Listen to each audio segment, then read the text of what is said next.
And I thought about doing something like, we have a big show tonight, ladies and gentlemen, a big show. Anybody would recognize that except those of us that are over 70. Ed Sullivan. I know that one. You know, I could have done a whole lot worse. You recognize it. A really big show.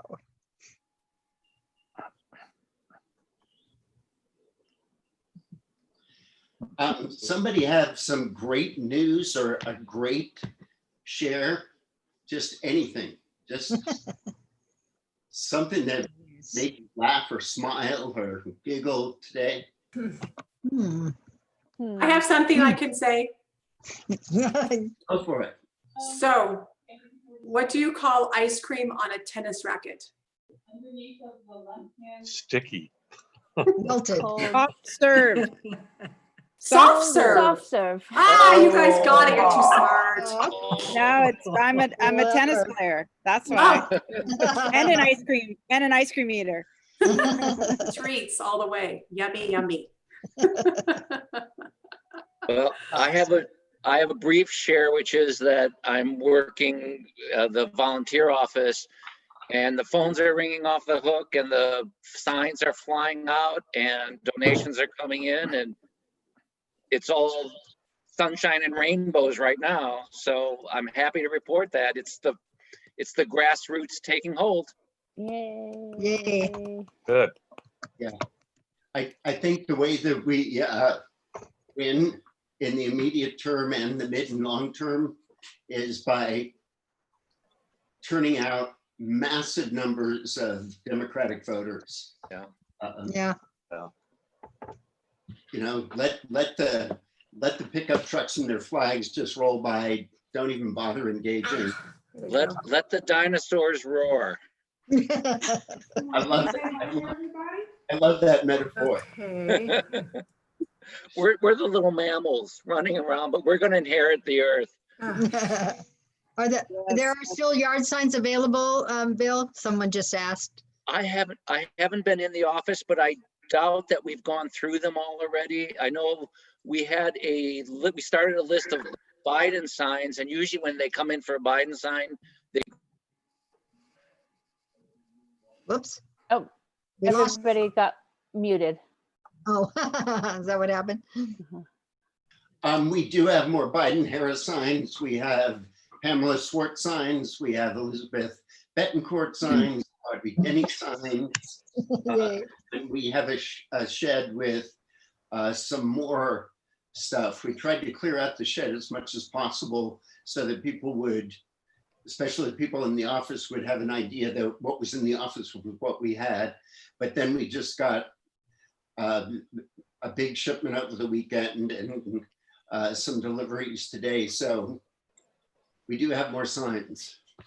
And there will be Bob Brandstrom signs very soon. Oh, good. very good. I saw one today up on Empire and Miners Trail. I know exactly which one you're talking about. That's Kate Canaan's house. And the new signs are going to look a lot better than those.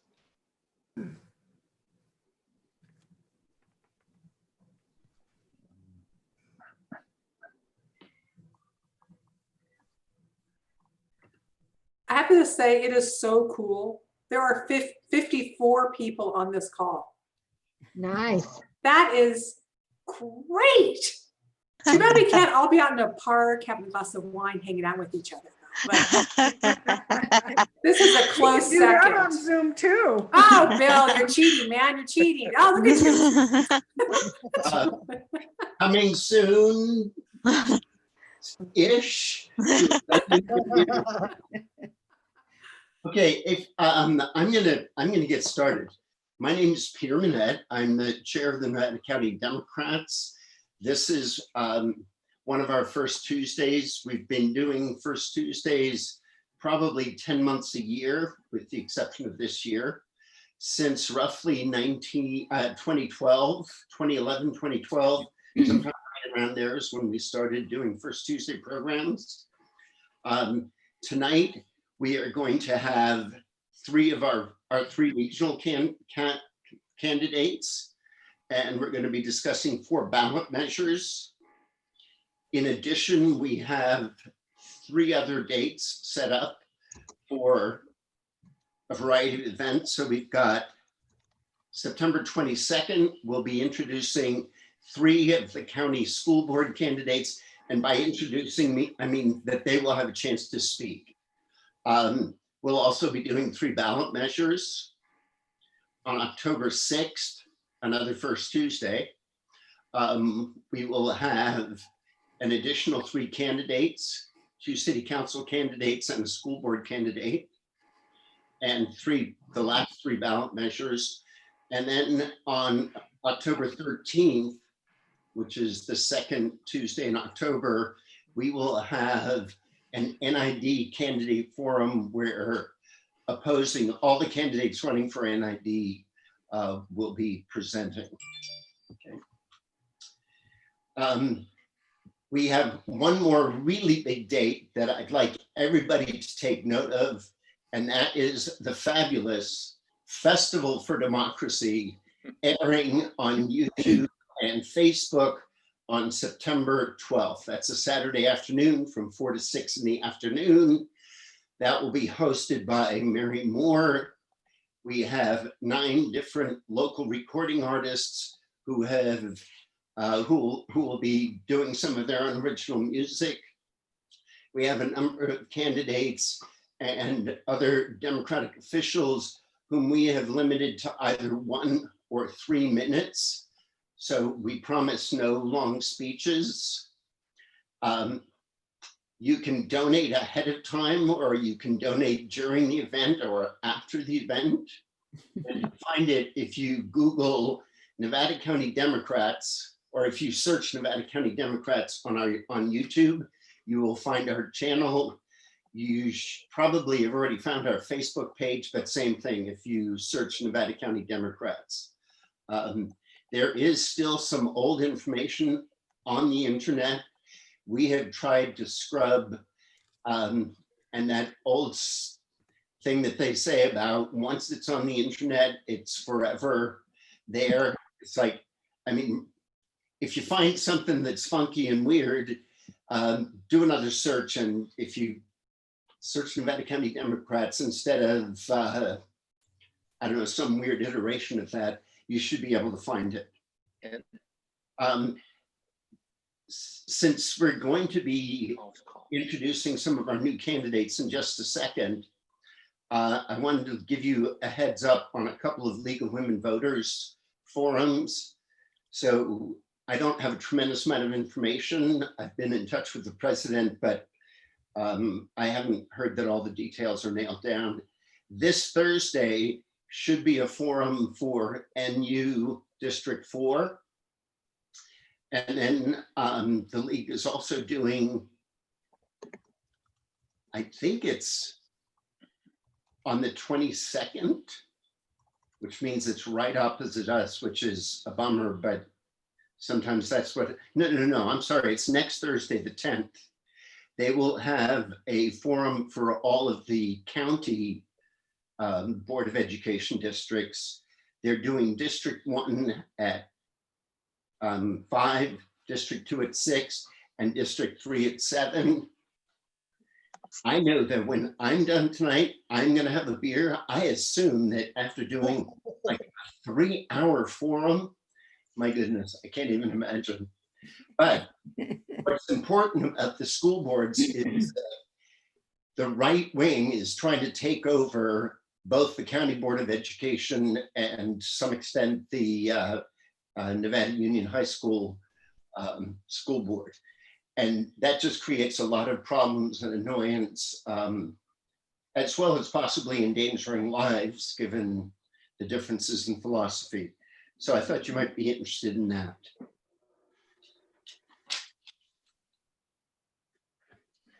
Before we start, I want to give a shout out to 5 newly endorsed candidates, and then we'll get into our 3 main speakers, the 3 main candidates that we want to have present tonight. Amy Cobden. Hi. Is running for Nevada City Council. Tom Ivy. Give a shout out, Tom. Hey, y'all. Hi. Tom is running for the Grass Valley City Council. I haven't seen David Alkire here, but I haven't checked all the people that are participating. David is running here. You're there. Thank you, David. David is running for the Nevada City School Board. Bob Brandstrom already had a chance to speak. We'll give him a minute at some of our other forums, just like we'll give everybody else a minute at other forums. Bob Brandstrom is also running for Grass Valley City Council. David Alkire, Julie Baker, and Tim May are running for the County Board of Education. Hi. Tim, why don't you, yeah, there you go. And Julie, give us a shout out. Hello, everyone. Happy to be here. Thank you for your support. Okay, without any further ado, our first speaker tonight is the illustrious candidate for the 1st Senate District of California, seeking to represent the Northeastern state, Pamela Swartz. Hi, everybody. As Peter just said, I'm Pamela Swartz, and I'm just going to try to get all this in 4 minutes and hope I'm okay with doing this. I am running for state senate, and I live here in Nevada City, and I'm hoping that we can win this race. So I'm an entrepreneur. I'm an outdoor enthusiast. I'm also a little obsessed with horses, and I'm running to represent you. I think that you guys have probably seen our logos. So I'm not a politician. In fact, I never thought I'd be running for a race, but when I look around and I see this climate change happening, I see all these people in our neighborhoods, in our district that are hurting. We have people who are homeless, people who are on the edge of homelessness, people who can't afford their homeowners insurance or their medical insurance. You know, they can't afford to go to a doctor. And then we have all these billionaires who are literally making billions of dollars every single day. I read this interesting statistic that we now have 161, up from 157 billionaires in California. And just between March, April, and May, their net worth increased by 20%. That doesn't include from May until September 1st. So that's $141 billion. And I just can't take anymore the corporate bribes and the politicians that are voting on behalf of their corporations and not of we the people. So I had to stand up and do something. So I just want to list a few things that are top of my list in terms of when I'm your state senator. Number one, is I really want to clearly attack climate change. We can't nibble around the edges on this anymore. Our time clock is speeding up and running out. So we need some really aggressive policy changes. As you might know, I graduated in forestry from Berkeley, and I really believe that we need somebody who has a resources background actually to better represent us here. We have huge carbon stores in our forests, in our agricultural lands. Per Elizabeth, we supply 2/3 of the drinking water and agricultural water for the state of California. And I really believe that's the backbone of California's economic health and our future. So I want to really start focusing on making our energy local, our energy generation local, put it in the hands of the people, doing wind, solar, biomass facilities that produce hydrogen fuel is my favorite. I could talk about that for a long time. And I also, like I mentioned, putting the energy generation into the people's hands, put it into the public's hands. So I'm all for disbanding PG&E. I think that we also need to tell the fossil fuel industry that their time is up, they're out, see you later, alligator. Number 2 on my list is healthcare. I know that you know that our hospitals are short-staffed. We're having hospitals that are having financial situations. We're lacking services. We can't attract physicians and nurses and techs to our area.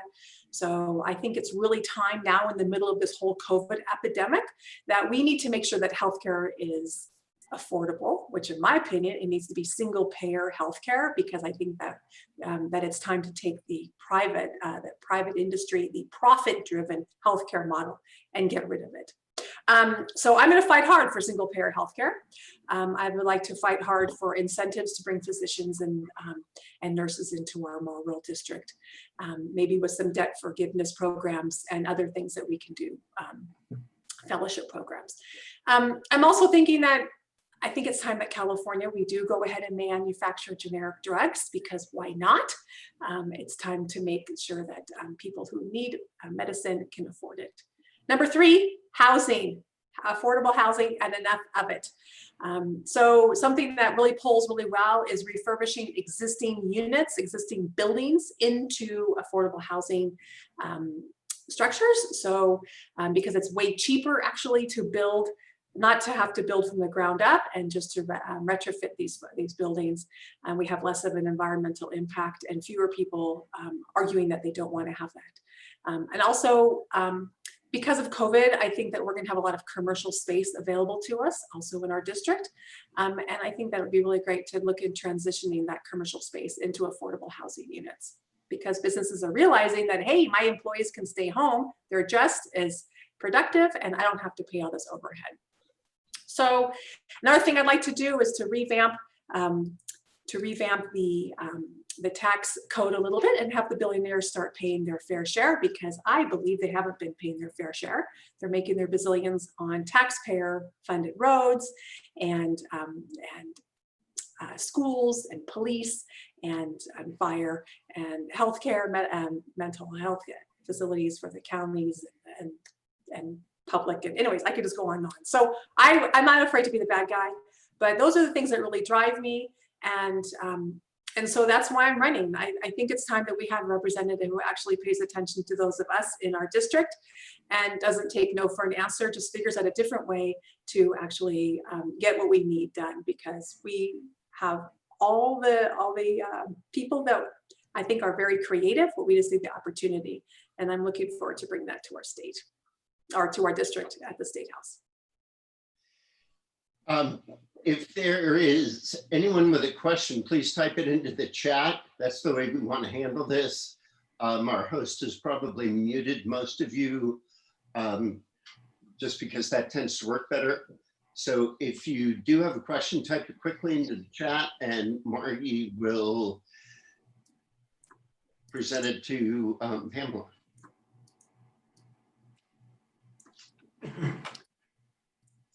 And in the meantime, if you wave your hand, maybe we'll notice that you're trying to, that makes it tough. 58 people. Ah, amazing. I love it. If nobody has any questions for me, then I will tell you what we would love. And all of us candidates are going to ask you for the same thing. So since I get to go first, I get to say it on behalf of all 3 of us. We would love continued donations, of course, because we're making signs and we're doing texting and we're doing phone calls. Also, join us on phone banking, because again, just like Peter said, we got to get the vote out, and that'd be great. Pamela, how to address climate change?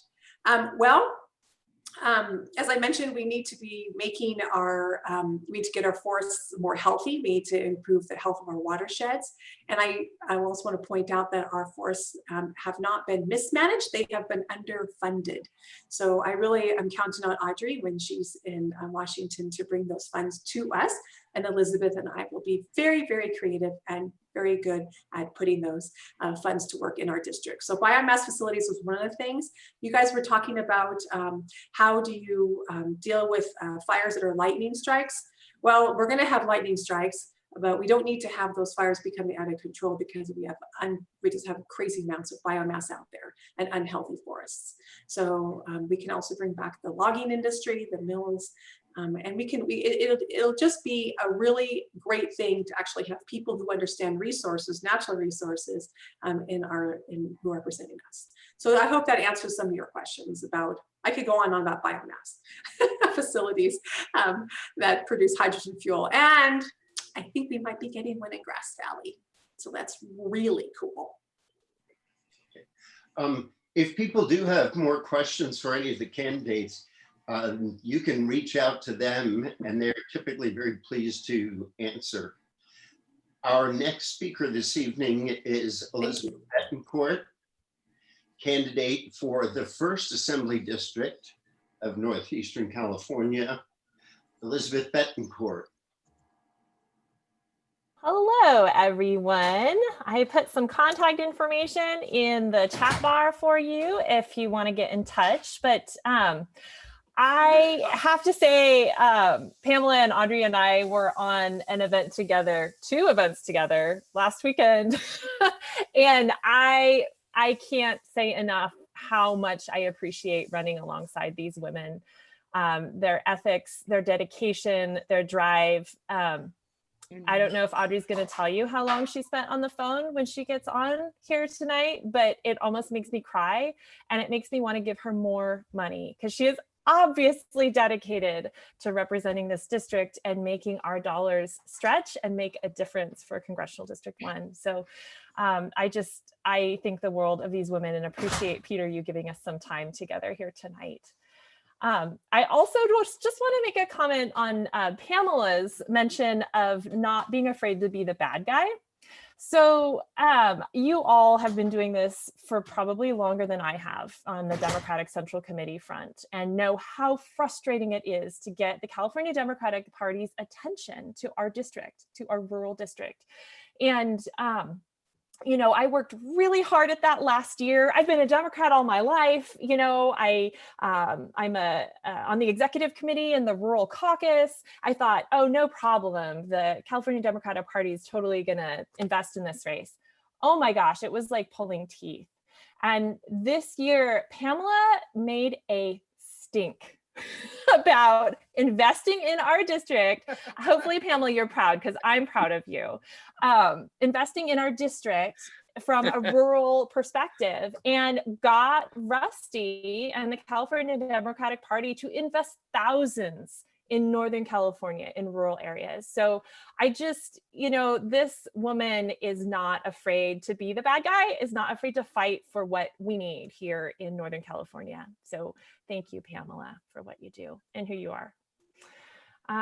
So getting on to my race specifically, you know, I think half of you at least are involved in my race in some way. You know my policies, you know what I stand for. So I'm maybe going to give you just a little update on what we're doing from a campaign perspective. It's a very different year than the special election last year, certainly because of the pandemic, but also I was the only game in town, or one of maybe 3 games in town in California last year. And now, of course, there are hundreds, if not thousands of races going on. So the need to, as Pamela mentioned, raise money for this race and get volunteer hours is a bit more of a struggle for sure. But you know, more than half, about 60% of my funds come from Assembly District 1. And so I thank you all. A significant portion comes from the Nevada County region. So thank you for your generosity, and thank you for your dedication to flipping this district and bringing renewed investment. We know that getting outside investment in our races is a huge struggle. People don't recognize what rural California brings to the rest of the state. You know, as Pamela mentioned, 2/3 of our water resources come from Assembly District 1. We have huge carbon stores. We have way underemployed population. We have a lot that will help California make it into the next 100 years. And we need investment just like the rest of the state. So that's the case that I'm trying to make, certainly to outside entities to the extent that I'm able. Unions have been fantastic, but really we know for the most part we are a self-funded race. So thank you for your investment in this race. Thank you for your time. We have begun phone banking with the coordinated campaign, and I recognize a few of you out there from doing that, but not enough. Phone banking is the way we will be reaching voters this year. Precinct walking is tough with the pandemic. So really phone banking is where it's at. I know we'll probably all be texting as well. So that's another option. And of course, postcarding. I'm sure your hands are all busy right now with all the postcards out there. But please, please, please consider taking a couple of hours out of your week and helping out with the coordinated campaign phone bank. You're calling Democrats. It's usually a friendly crowd. There's some great conversations I've had in doing that and doing phone banking. And for the most part, people actually don't even pick up. So you're leaving a friendly message to look for their ballot in early October. Getting people to the polls, just like Peter said, is imperative for winning in November. And we know this race up and down the ticket, from the presidential race all the way down to your city council, it is life altering. And that I don't believe is an exaggeration at all. So it's incredibly important that we get to the polls, certainly, but also our friends and family and those folks in the phone bank who maybe don't make to the polls more than once out of the last 6 elections. So please participate in that. I'm pretty darn sure that every single one of us has a link to the coordinated campaign phone banking on our Facebook sites. And you can always reach out to us to get connected with that if you need help. So a few kind of special outreach events or outreach efforts that I'm doing. We're really targeting no party preference and soft Republican voters. So doing a lot of mailers to those folks this year. And I'm super excited. I have some new volunteers helping out with Spanish language voters. I mean, we think the election's pivotal for us. It is absolutely pivotal for our immigrants, documented or not. So we're hoping that that group will be really enthusiastic about participating if we can just reach them. So yeah, that's a little bit of a race summary. I'm happy to take questions. It looks like there's some good comments in there. I don't see any questions, but I am happy to take them. Or Peter, you're welcome to move on.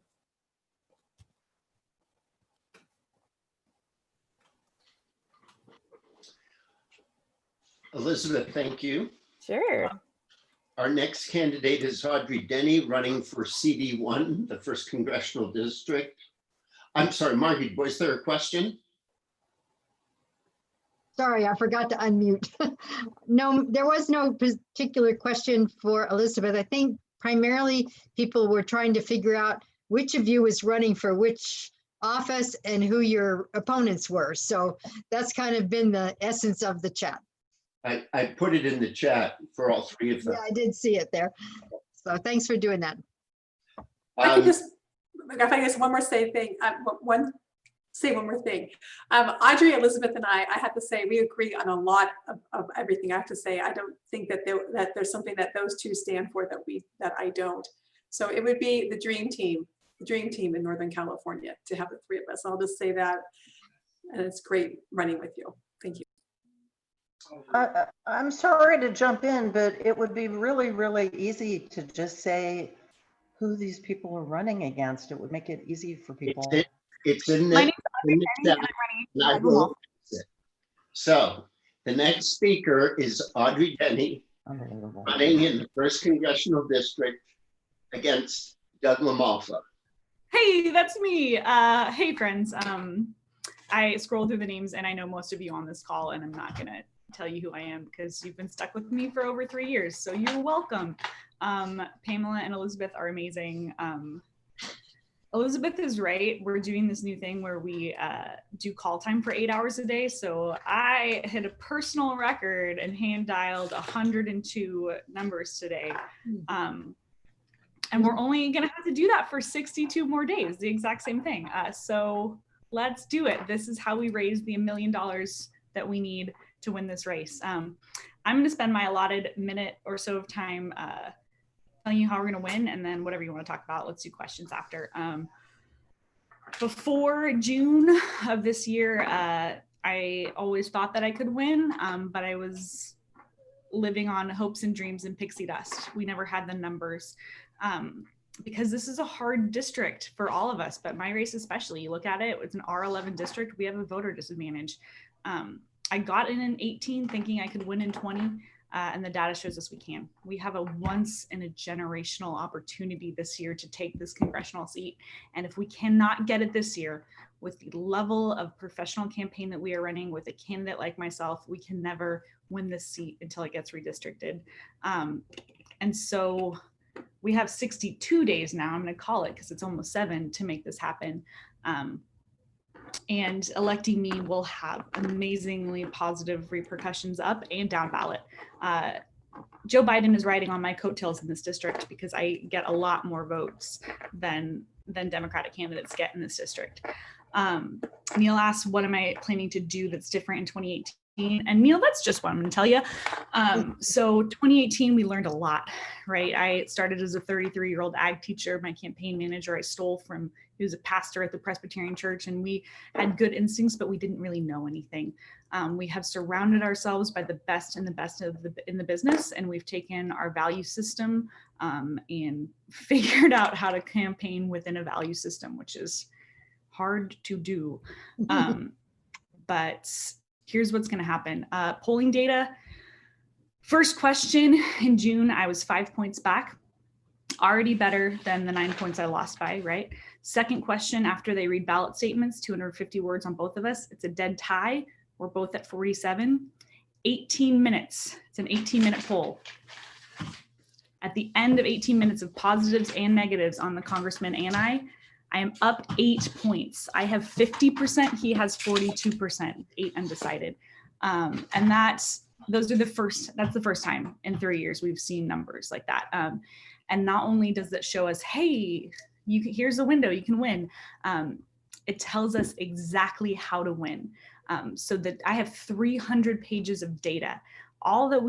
This is not stuff we based our race on last year, that tell me exactly who our 8% of persuadable voters are. And we have designed the most complex, intricated paid comms plan that our consultants have ever seen, right? And so I know that a Republican woman under 50 in Placer County who lives with a Democrat, an NPP, or by herself with her cats will vote for me if she gets my message on healthcare, the environment, and choice. And so you can bet your booty that those women in that demographic are going to get a mailer on healthcare, then they're going to get a call from a volunteer, they're going to get a mailer on the environment, they're going to get a text, they're going to get a mailer on choice. And as soon as we identify them as an Audrey supporter, they're going to get into the GOTV link, the pile, and we are going to hammer them until we make sure that they've turned in their ballots. And we are going to track everyone's individual ballots because, guys, I'm going to win by 1,000 votes. Like, I'm going to be the TJ Cox of this year. We're not going to know the results on election night. We're going to know like 2 weeks later. I'm going to be at Baby Congress boot camp by the time like they tell me I won. Like, this is where they call it new member orientation. I think Baby Congress boot camp is way cuter. But like, that's like, I say all this to tell you, like, we have everything we need to win except for $1 million more. And that sounds like a crazy number in our part of the world, but last year I ran for 10 months. And in September and October of 2018, I raised $500,000. I wasn't doing call time and no one knew who I was. I spent 50 hours a week on the phone asking people for $50 at a time. And we're going to raise $1 million in 2 months, but only if you guys help. And I'm looking at a bunch of people who have already given sacrificially. And I'm going to ask you to keep giving sacrificially because this is our only chance to make this happen. We have 62 days to fight for the soul of our country on every single level, to fight to preserve the American experiment. Y'all know how important it is. We've been fighting for 4 years, but this is what it comes down to. Like, we're exhausted. There's a global pandemic. There's fires. Like, we're so tired of carrying and working, but get fired up because this 62 days matters more than the last 4 years put together. I'm going to get off my soapbox. I'm going to stop yelling at you. Questions, comments, concerns, emotional outbursts. Who wants to see my cats again? That sounds good. So a question from Amy Cobden. Why is this year so special with respect to your election? Yeah, so what we're seeing, the change is the national wins. So our December poll December 19 compared to our June poll, in December, I could not move Shasta County 1%. I got 36% of Shasta County in November of 18. In December of 19, I got 36% of Shasta County before and after the poll. They were inelastic, as we call them. In June, I started 16 points behind the congressman. I ended 6 points ahead of him. I moved Shasta County 22 points in my direction. That wasn't because of me, right? My messaging didn't change. I wasn't doing any paid comms. That was because the people listening to the message were more receptive. And they were more receptive because of the national wins. So I got college-educated Republican men in Shasta County to vote for me at the same level that I got college-educated Republican women to vote for me. There's no gender gap. That's never happened before.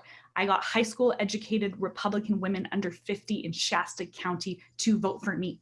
That has never happened before. And it is because of the national wind, because of everything that's happening. People have had enough and they're ready to listen to a reasonable voice who represents.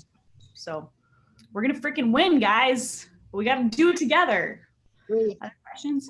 I have another question from Bob Brandstrom. I think my questions just jumped around as I was about to ask him, but what he wanted to know is if you could speak some about Grass Valley. What effect would your election have on the town of Grass Valley?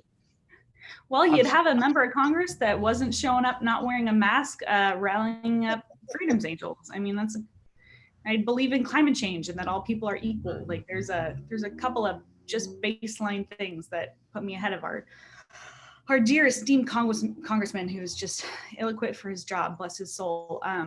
So yeah, I mean, you know that I'm going to be better than Doug. You know that I'm going to show up and that I'm going to care. Like I'm not, yeah, Bobby, you know that.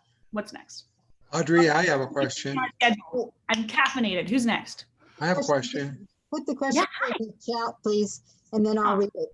Sorry, Timothy. So Julie Baker is asking, how are you addressing Black Lives Matter and are you getting the youth vote? Yeah. Hey, we're living in the civil rights, the second civil rights movement, right? Like this is not,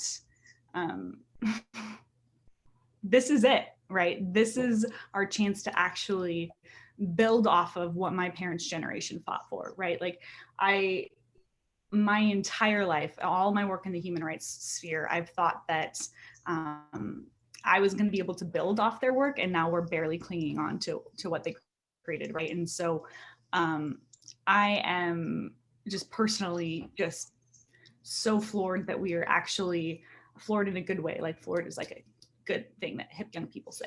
I'm so hip and young, but I'm just so excited that like we're actually in a moment in time when there's enough societal pressure from allies and from people of color across the entire spectrum of humanity to actually really push for lasting structural change. And that is part of what this election represents, right? Because if the president gets reelected, then we're in the middle of an authoritarian dictatorship based on fear and based on the fact that the other is bad and scary.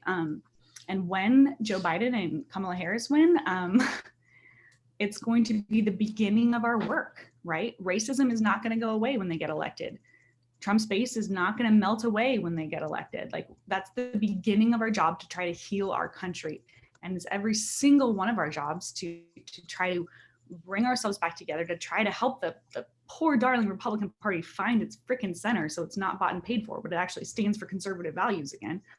Lord, it's good to have different parties, like it's good to have competition, but when they're actually parties that stand for something instead of just getting reelected, that would be great. So sorry, that was a little bit of my just ranting on racial justice. How am I gonna get the youth vote? Yeah, the great thing is I lead by like 50% with people under 40, because guess what? I'm 36. Young people like young people, we're so ageist. Just kidding, we're not. They just like me because I'm fun and believe in climate change. Yeah, and we have, my field program is amazing. We have 85 college interns from around the country. Georgetown and UCLA and Berkeley, all the fancy schools, but we got a good contingent from Chico State, and everybody knows those ones are my favorite. We love state schools, but literally 85 interns. They have 3 meetings a week. They get to guest speakers. They've called every single Democratic club in the country. Like where the youth, their like mission is to make sure that youth like get out the vote, because that's my base, obviously. Next question. Rapid fire. Or am I done? Do I have to be done? I love talking. Last question. Last question. Also, I'll put my cell number and you can call me. Let me see here. How do you, this is from Tim May, how do you appeal more specifically to the Valley voters who have not voted blue for many years? Anything more specific for them? Value voters. Oh, value. That's probably what it is. Oh, Valley. California, down Shasta and Southern. So I just wait until you see my TV ads. They're phenomenal. But I really, really play up the girl next door farmer's daughter stuff. They're fantastic. which fits culturally with our part of the world, right? And is also kind of authentic and true because that's who I am. But just quick story. I know I could stretch this question out for about 20 minutes and make you not be able to do the rest of your meeting, but I promise I won't. A couple months ago, actually longer, before the pandemic, I was in Durham and I got to speak to the Durham Exchange Club, and there was 25 people in there. I was the only woman in the diner. It was 6:30 in the morning, and all but 3 of them were over the age of 65, and 97% of them were wearing plaid shirts that my father owns. And so the exact demographic was my dad, who is a 72-year-old Republican Vietnam vet farmer. And I made them love me.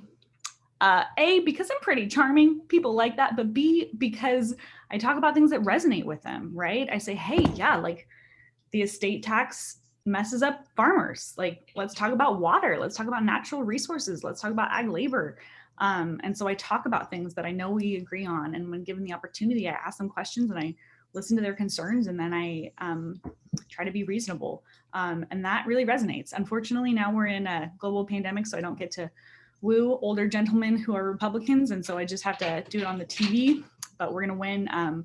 Real quick about League of Women Voters, I see that. And so I'm just going to call that out. Our congressman is actually, how do I say it? Oh, he's afraid to debate me again. I'm not sure if any of you remember the 2 90-minute debates last year that are on my website, if you want to revisit them, where I absolutely demolished the poor man who has been in elected office since I was in high school, with actual answers that answered questions, that had solutions. And so his staff has advised him, of course, not to do that again. So we have put a lot of pressure on him via the League of Women Voters, and they've sent out, all of the League of Women Voters in the district has sent out one final request for him to be on a Zoom forum with me. He doesn't even have to hang out with me in person to try to get our messages out to the voters. Like, it should not be that hard. Like, you should not get to just be a congressman. You should actually have to talk to people. And so we're going to put pressure on him, and then we're going to take it to the newspapers next week and be like, hey, this guy's afraid of a 36-year-old blonde woman, and it's gonna be great. So I love you guys. You're all amazing. I'm gonna put my cell and my campaign donation link in the chat. Legitimately, call me any day between 10 and 6. Like, you won't miss me. I am on the phone. I will ask you for more money, but it's like $25 at a time. So like, it's totally worth a lovely 15 minutes with me. I actually pay people to be my friends now. It's so sad. But anyway, I'll stop talking. You guys are amazing. That's all. Thank you, Audrey. Now we're going to move into the ballot measures, but actually I've been asked to make just a couple of other announcements. The first is ballot measures. Okay, good, great. Audrey, I will vote for you, but lay off the coffee, lay off the caffeine. Not gonna do it. How do you think I'm gonna get so much work done for you every day when I'm in DC? Moving right along, I'd like to get to the next thing. There are opportunities for volunteering with any of the campaigns or with the Nevada County Democrats. Obviously, we want everybody to vote. We're strongly encouraging people this year to vote early. And if you're like me and you don't always vote early, then use a drop box. Don't use the post office. We have that luxury in Nevada County. Lastly, Audrey mentioned something about not knowing results. Get the word out that nationally, with a lot of mail voting, it could be 2-3 weeks before we have all of the results in. In Nevada County, we've gone 3.5 weeks before the vote was certified. Given the choice of having a full and fairly counted vote or getting it done on Tuesday night, I would much rather have take the extra time and get it right. So there's going to be a counter narrative of, oh my God, why can't these people get it right? And this is terrible, we don't know, and it's already blah, blah, blah. Let people know that it's going to be late and it's worth waiting for. Okay, the next speaker is Jackie Finley, who will be talking about a ballot measure regarding stem cell research.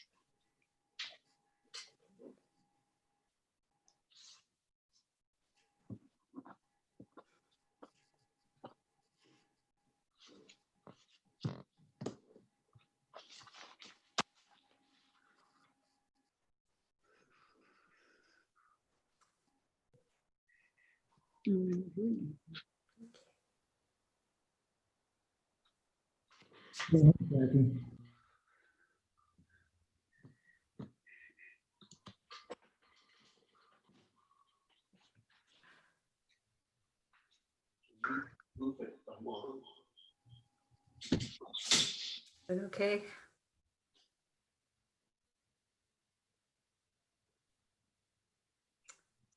Am I on? Yes. Yes. Okay.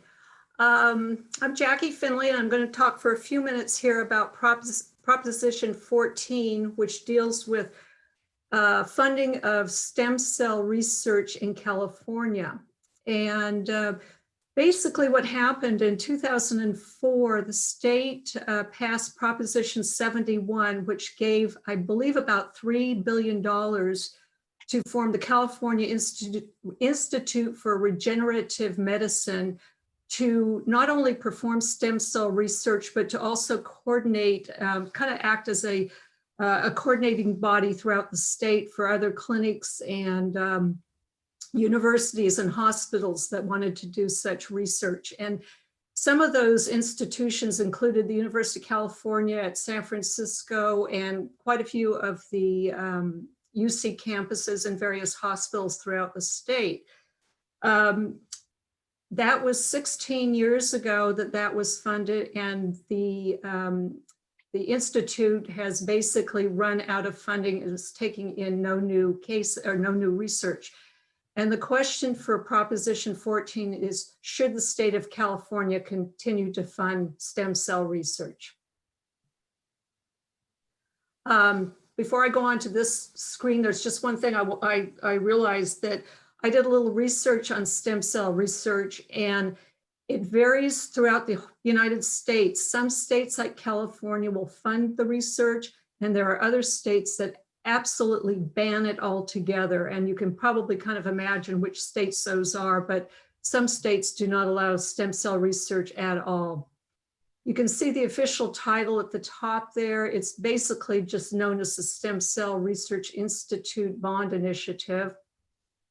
A yes vote on 14 supports issuing 5.5 billion general obligation bonds over a 10-year period, along with making some basic restructuring of the current program. And a no vote opposes the above allocation of funds for that, for stem cell research. We talked about that a second ago. 2004 allocated $3 billion worth of bonds for the research. And its first chair, and still a huge proponent, is a man by the name of Robert Klein. And he is a Silicon Valley entrepreneur. I believe he's a real estate developer, and he's an advocate of such research and continues to be so to this day. And again, funding has run out, and so there is a big push to get more funding to keep the projects going. If it passes, it would include these provisions: mandating improved patient access to treatment and requiring dedication of certain funding amounts to specific diseases. For example, I learned that 1.5 billion would be allocated specifically for neurological and brain diseases and conditions. In its earlier form, it was just sort of a blanket allocation of funds, but this time around they want certain amount of money going to certain research.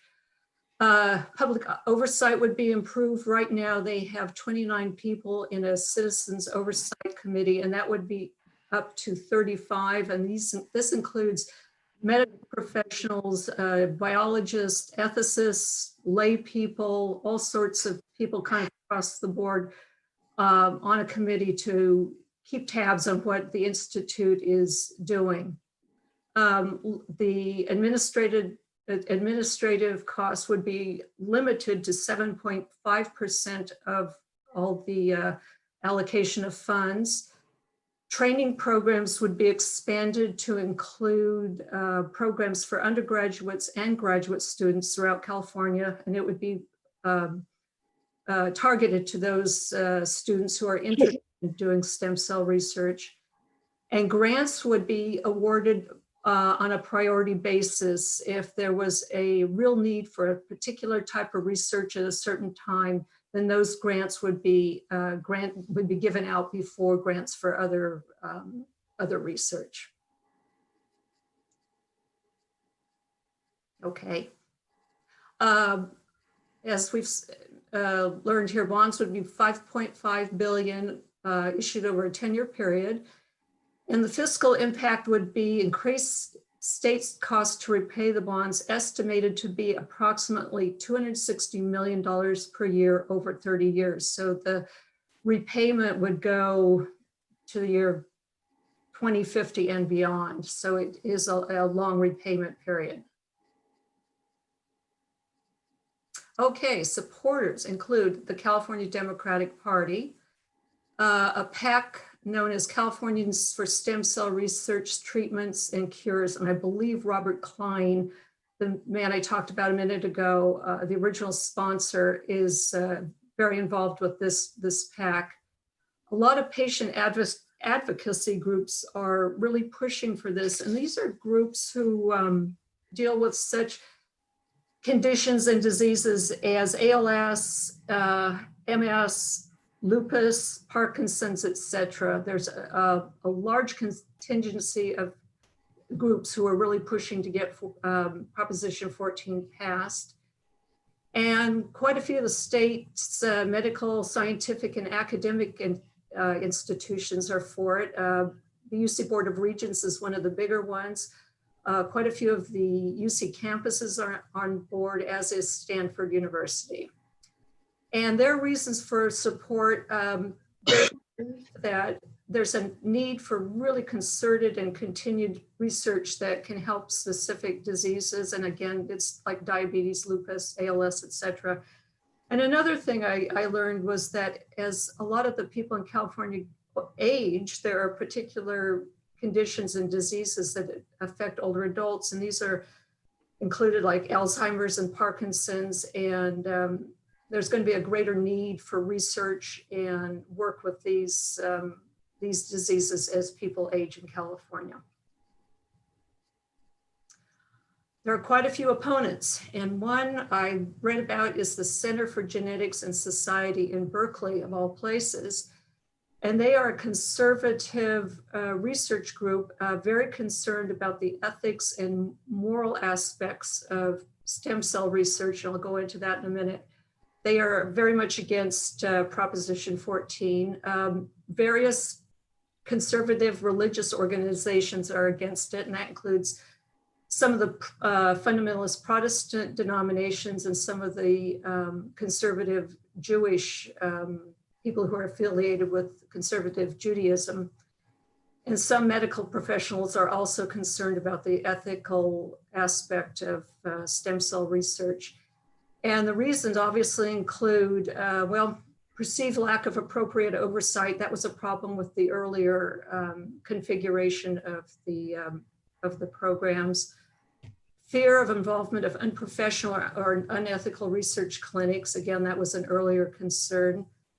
Duplication of research. And this was, some medical professionals feel that other agencies and organizations and centers are already doing this research, and it would be duplicating the work. And some of the research institutions that they talk about are the CDC and the National Institutes of Health. Huge costs involved, and some past research errors were noted. And there was some belief that there was some conflict of interest during the initial 16 years that this was in practice. I also did, not on here, but I did a bit of research on who has funded the pros and cons of this as of right now, and it is far more highly funded for the pros than for the cons. In fact, I couldn't find any organization or people who had really contributed against 14 at this point. Although I went online and I learned that on September 24th, there should be a more public, what's the word I'm looking for? It's going to be more publicly known who is supporting this and who isn't, and how much money has been given for each side. So that's kind of it in a nutshell. The Democratic Party of California does support this. You can get lots more information on it online on Ballotpedia and Secretary of State's office, but this is kind of it in a nutshell. So the main question for you actually, Jackie, is have there been any real positive results from this research? A couple of people are questioning. Interesting. I was going to talk just briefly. I didn't know that much about stem cell research. And one of the issues is, well, there's many different types of it. Embryonic, and then there's placenta blood, and there's some that uses animal tissue. My understanding is that there have been positive results, and that's why clinics and institutes such as UC, Med, and Stanford, and other hospitals and universities within California really want to continue the work. There have been positive results.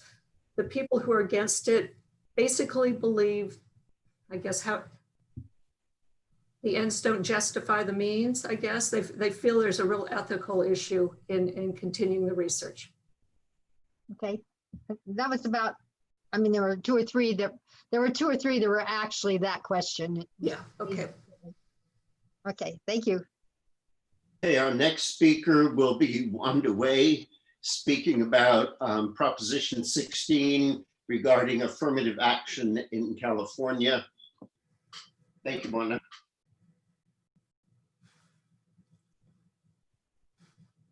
Okay, thank you, Peter. Thank you, everyone, for being on Zoom for First Tuesday. Okay, I'm going to be talking about Proposition 16, and it's pretty straightforward.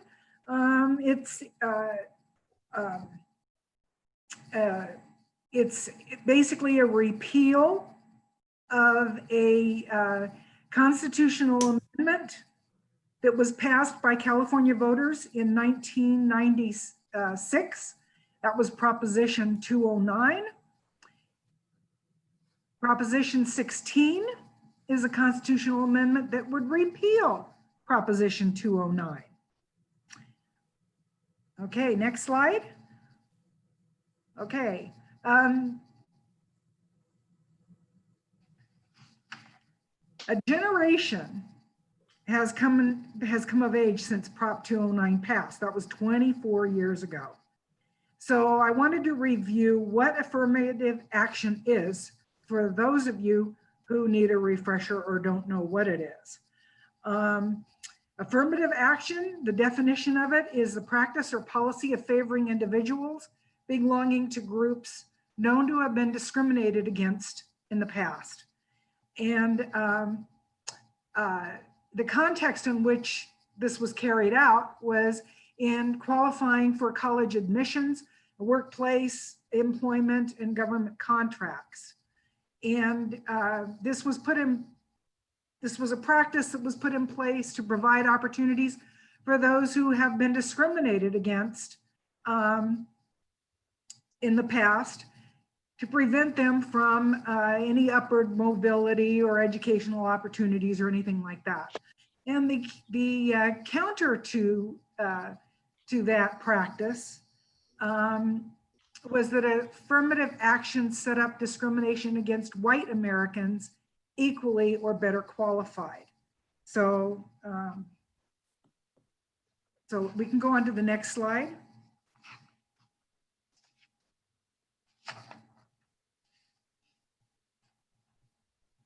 So the California Constitutional Amendment 209 basically stated that discrimination and preferential treatment were prohibited in public employment, public education, public contracting on account of a person or group's race, sex, color, ethnicity, or national origin. And California voters passed this, and it banned the use of affirmative action involving race-based or sex-based preferences in California. Okay, next slide. Proposition 16 would remove the ban on affirmative action involving race-based sex preferences from the Constitution. Therefore, federal law would define the parameters of affirmative action. So what does that mean? Next slide. What is the federal law that would define the parameters of affirmative action? This has been through the courts, all the district courts, and ended up in the Supreme Court. And the court ruled that that the strict racial quotas and racial point systems in higher education admissions are unconstitutional, but that if individuals like businesses, colleges, whatever, they could take a holistic review to consider race and tailor their needs to create a more diversified student body or business or whatever. And many businesses have done this. But this is the result of the court's ruling that affirmative action was unconstitutional. Okay, we can go on to the next slide. So a yes vote would support this constitutional amendment to repeal Proposition 209, which stated that the government and public institutions cannot discriminate against or grant preferential treatment to persons on the basis of race, sex, color, ethnicity, or national origin, so on. But it would restore the ability to use affirmative action using individualized holistic approaches. Basically, the need to want to have a diverse workforce, a student body, and so forth. A no vote opposes this constitutional amendment, thereby keeping Proposition 209 and the ban on any use of affirmative action in place. So basically what voters are being asked here is to clean up California Constitution because of the federal parameters that I discussed previously, makes Prop 209 moot because federal law already confirms Prop 209. So Prop 16 is basically asking voters to clean up our California Constitution with coinciding federal law. Okay, next slide. Those who oppose Proposition 16 are Californians for Equal Rights. Ward Connerly, who was the chairperson of the original campaign for Proposition 209, is against this repeal. Republican state senators Ling Chang and Melissa Melendez, former Republican U.S. Representatives Tom Campbell, and we all know Darrell Issa, and the organizations that are listed here. This list from Ballotpedia was relatively short compared to the support for Prop 16, which we can go to that list. Was that the last slide? Oh, okay. Well, we're missing a slide here. Anyway, the support for Proposition 16, which we will be voting on this November 3rd, has a yes vote by the Democratic Party. And the other supporters are the Opportunity for All Coalition and a whole list of California Assembly members, and Senator Dianne Feinstein, U.S. Representatives Omni Bera, Doris Matsui, former Senator Barbara Boxer. The list of organizations and people who support a yes on Prop 16 is very, very long. And you can get that list if you want to see it at ballotpedia.org. Thank you very much. So one comment was made, and I think you cleared it up, but the question is, I thought that federal always overrides state law. So I guess underneath that, what that statement is, so why are we doing this? We're basically cleaning up the California Constitution and striking it out. If you know, on Ballotpedia, there's a little scroll that shows everything that's Prop 209, and it's all crossed out. So basically what this does is allow 209 to be completely crossed out and eliminated. It's just basically a cleanup of the California Constitution. So that it matches what we really can do right now. Right, because federal law does indeed override 209. So that's why 209 is basically moot. So we just might as well just eliminate it. So that's the simple question before the California voters is basically, do we want to clean this up? And it can't be done. Our legislators and our government can't just go and strike it out. They have to go to the voters to ask to do that. Then that's what they're asking us to do. Okay, I got it. Thank you, Wanda. You're welcome. Jackie Finley will be back to talk about Proposition 17, which regards voting rights for parolees.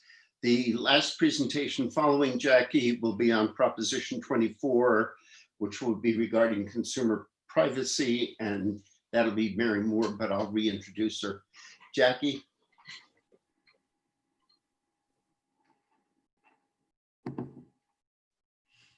Okay.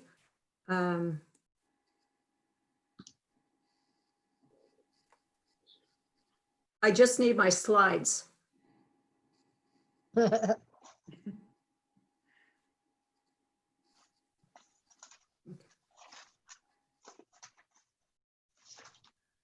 Yes. This is.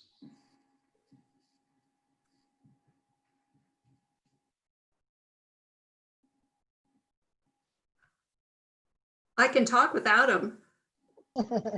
Why don't you go ahead? Okay. This is a shorter presentation that I did a minute ago, and this is in regards to Proposition 17, which basically, if passed, would restore voting rights to individuals on parole. Right now in California, neither people in prison or on parole can vote. And again, Proposition 17 would restore voting rights to parolees, but not to people still in prison.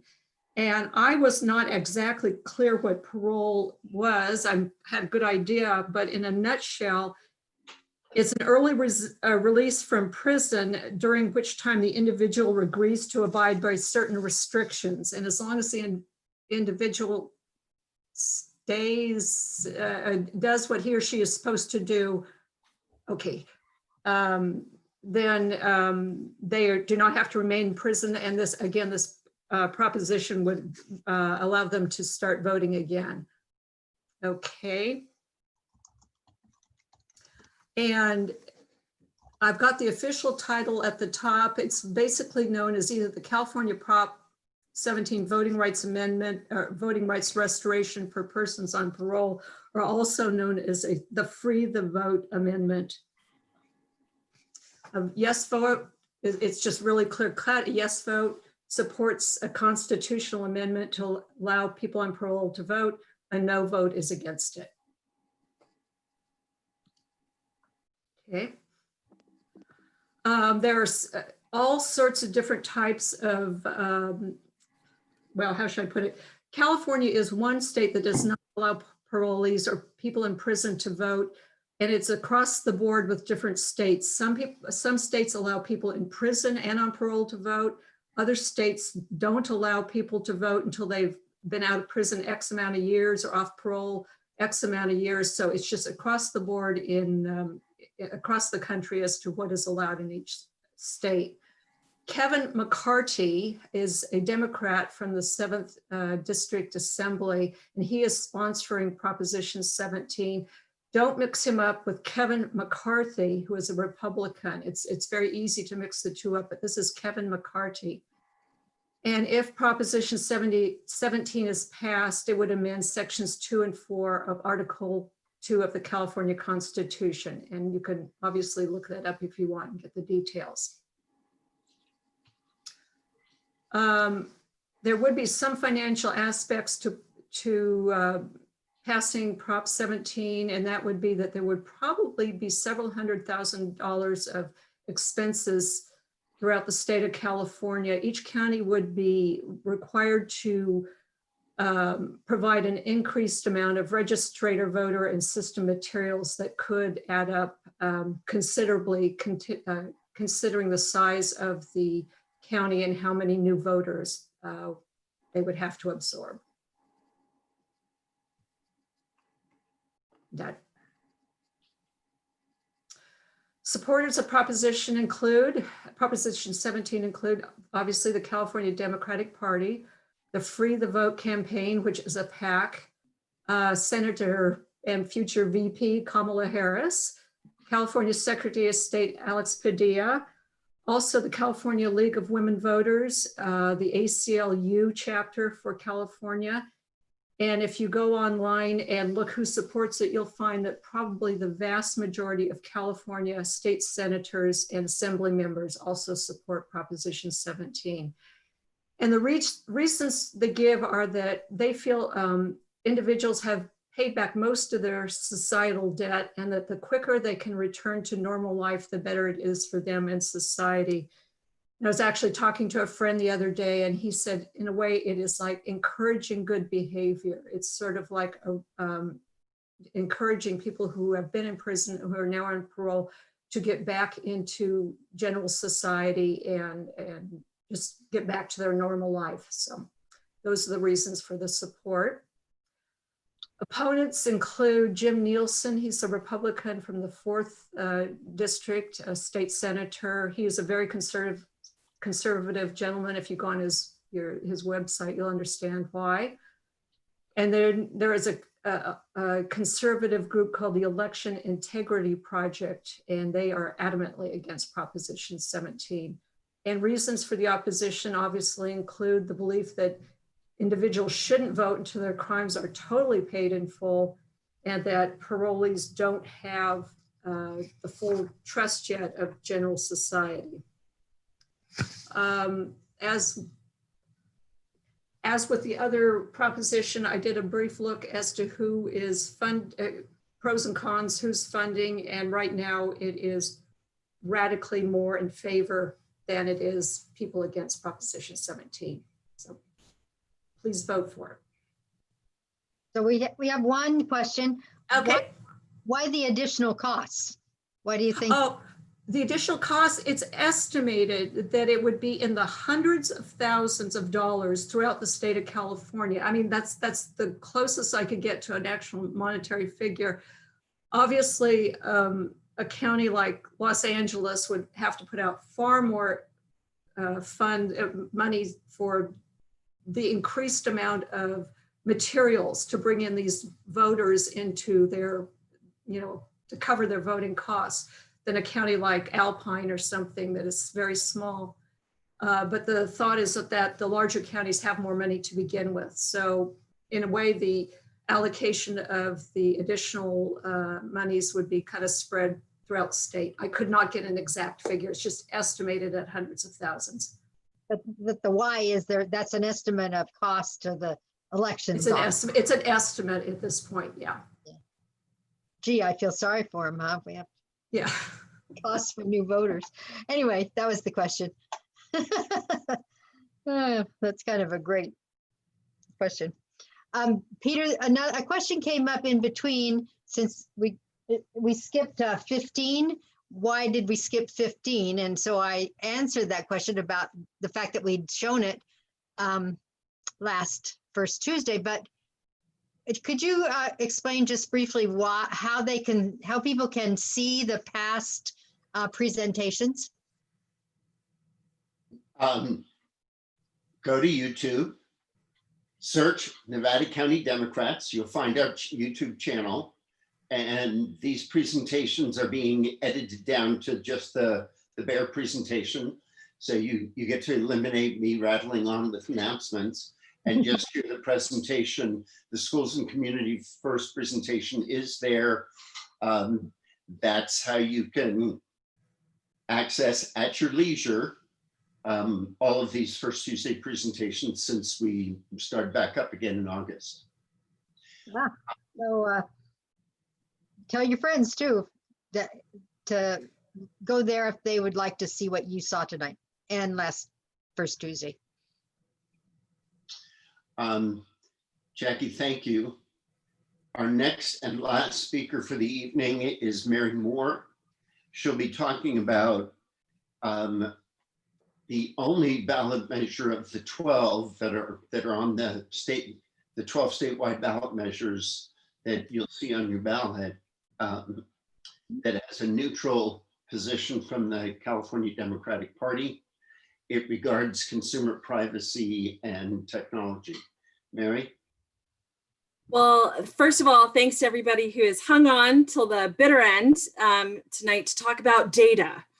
Fascinating, I know, but it's about your data and what tech companies can do with that data and what your rights to privacy are. So let me go ahead and start off by giving you a little bit of context. So a couple years ago, there was a measure proposed for the ballot about consumer privacy, but it was withdrawn after negotiation with the legislature and passed as the California Consumer Privacy Act of 2018.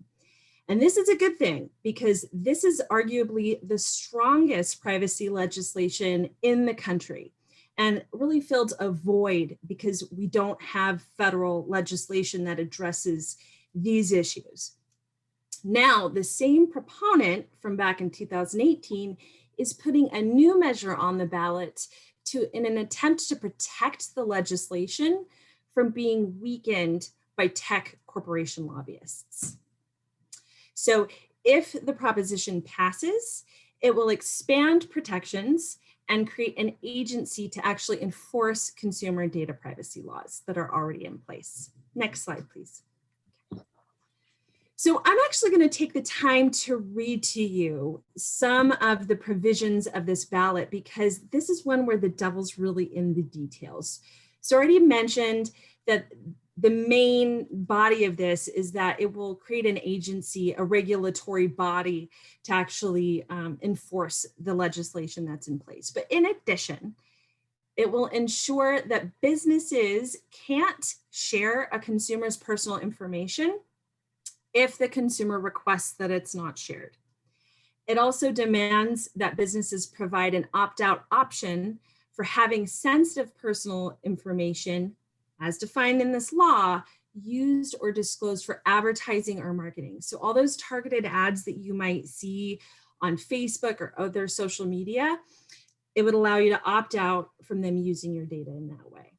It also makes sure that businesses have to get permission before collecting data from consumers that are under 16 years of age and requires permission from a parent or guardian before gathering that data on kids that are under 13.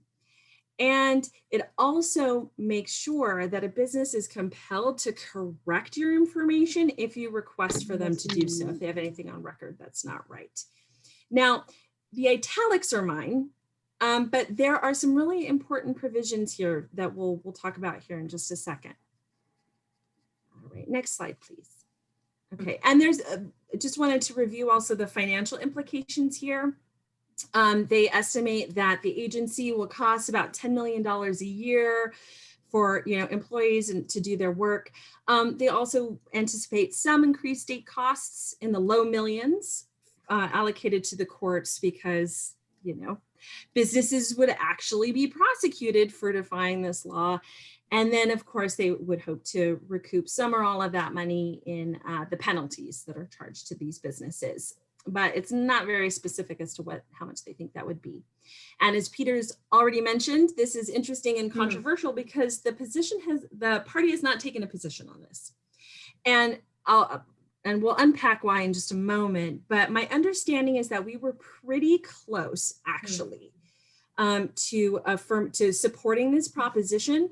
It's just that didn't quite get, because of the concerns that are present, didn't quite get to that 60% threshold in the e-boards. So that's what I understand to be true.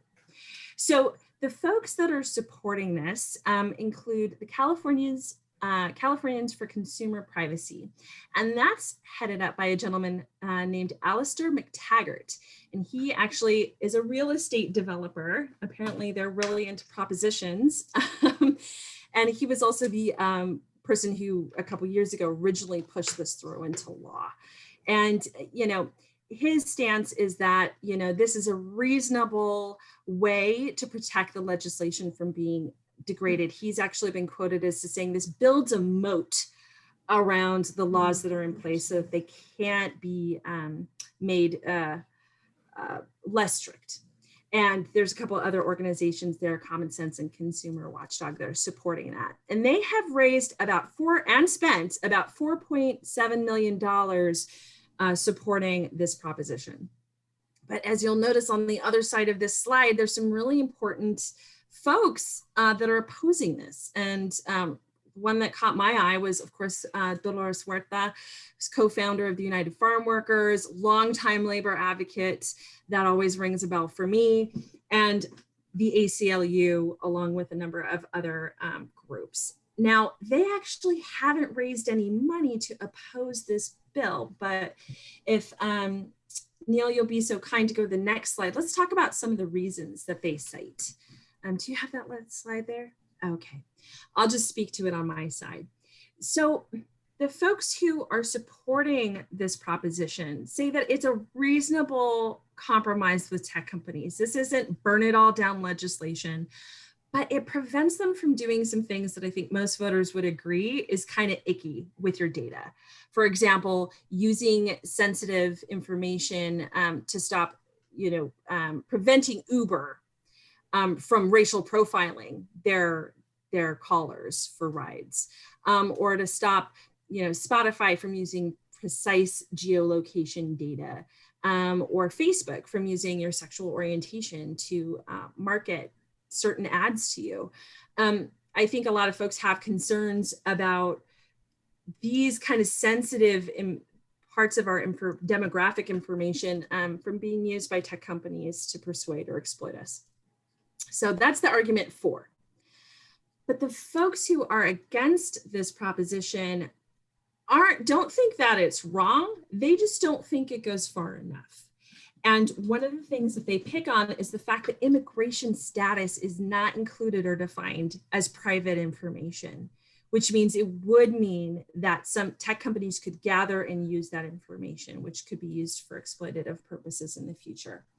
It also does not define social media posts as private information, meaning whatever you put onto Facebook can be used by Facebook or shared with other companies or entities. And that creates a lot of concerns for advocates, protesters, especially in this tense political environment.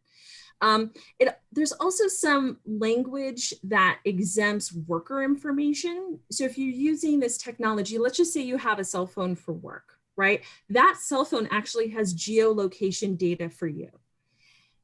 That data under this law would be your employer's, not yours. And so there's concerns that might prevent folks from organizing and gathering to form unions and for union-based work. And there's also a funny loophole where it says, you have to be able to demand that your information is private. But companies might be able to make you pay for that. So the free version of their service would be if you handed over the keys to, you know, everything you've ever thought or said. But for, you know, the low price of whatever they determine, you can actually make sure that that information is not shared. So the critique here is really more so about not the spirit of this proposition, but the extent and the loopholes that are still present in it. And so with that, that's what I had to share tonight. And I think we might have a minute or two for any questions. I'll see if I can answer them. I don't see any questions on the chat directly related to your proposition. Carol Kozora says, okay, should we opt in or opt out? People want to know your answer, I guess. No, well, if you take my personal opinion, you know, again, just like all of the other presenters tonight, I'm not necessarily an expert on the legislation or the proposition. This proposition is over 50 pages long. And despite the best of my intentions, I did not read it and attempt to vet it for myself. Personally, I'm tempted to go with a yes vote because it gets us somewhere. It gets us a little bit further along in terms of this conversation, and it does prevent lobbyists from influencing the law. Because right now it's all up for grabs. They passed this act, but you know, that could be changed over time. It's only up to the legislature as to whether or not they change it. If we get a ballot passed, that means it's up to us whether or not they change it. So I'm more of a middle grounder. I would say a step in the right direction is a good step.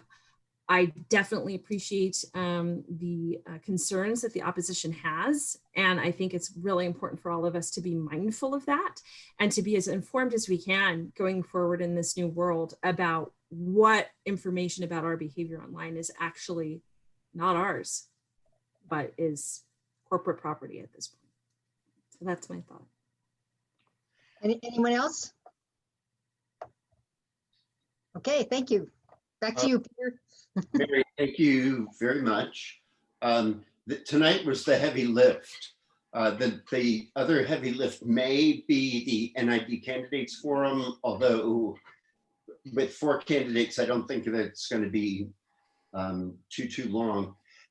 Each of the September 22nd and the October 6th forums that we're doing will include 3 ballot measures and 2 or 3 candidates. So they should be a little bit shorter than this evening. Thank you all for coming. You can find us on YouTube, Facebook, and the web, NevadaCountyDemocrats.com. Look forward to seeing you again. And again, thanks for joining us. Cheerio. Thank you all.